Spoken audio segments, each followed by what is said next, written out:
We got some massive news for Intel stock investors, Broadcom stock investors, and Taiwan Semiconductor stock investors over the weekend as the two companies considered a takeover of Intel's assets in a separated fashion, with Broadcom taking one part of the business and Taiwan Semiconductor taking the other part of the business. This news is sending Intel's stock price up by over 15% today as of this recording. Of course, I'm happy about that because I've had Intel stock rated as a buy all year long here in 2025.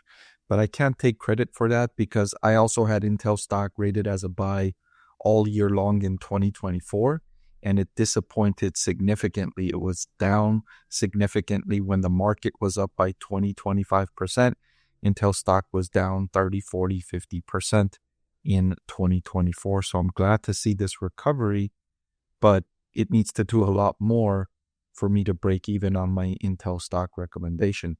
Nevertheless, in this video, I'll discuss what this news means, and I'll update my recommendation for Intel stock and let you know if I still think it's a buy at these higher valuations, and I'll share with you my discounted cash flow model for Intel. I want to thank The Motley Fool for sponsoring this video.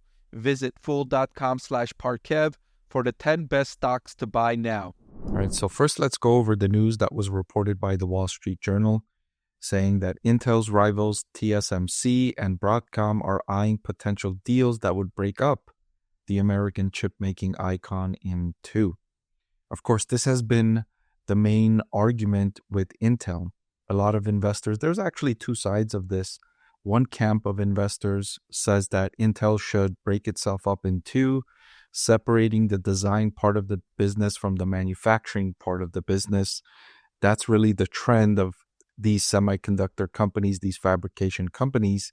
That's really what's been proven to be effective, is to be one or the other.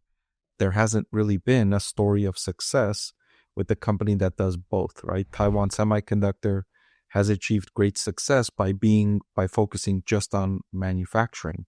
And then companies like NVIDIA have achieved great success by being just designing of their semiconductors, their GPUs primarily. Intel does both.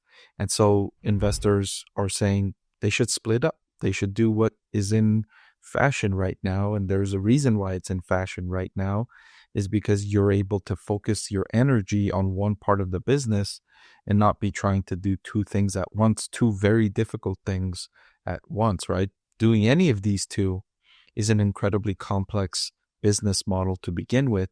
Imagine trying to do both together, and it's proven to be too difficult for Intel, and that's why the share price has underperformed so significantly.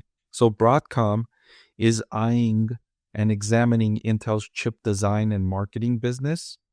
It has informally discussed with its advisors making a bid, but would likely only do so if it finds a partner for Intel's manufacturing business.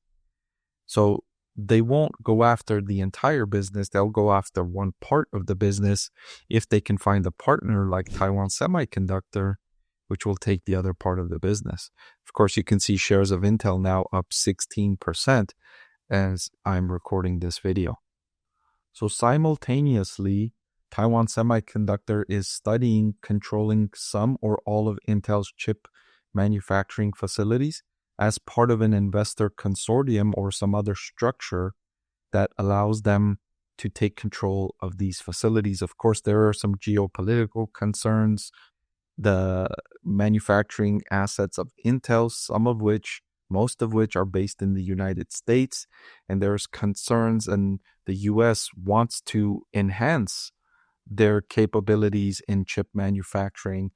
I don't know if they would be in favor of allowing Taiwan Semiconductor to own these assets, but there was some news out of the Trump administration that they considered having Taiwan Semiconductor manage the manufacturing facilities of Intel. So they could potentially have a structure where Intel still owns the manufacturing facilities, but they're managed and operated by Taiwan Semiconductor, which of course has demonstrated great skill in this regard, where Intel has demonstrated great failure in this regard. They've done such a poor job that the U.S. government is looking for other entities to manage their business because they've done such a poor job of managing their business. It's rare that you see such unanimous agreement of poor management, of poor decision making at a company. And that's what's been happening with Intel.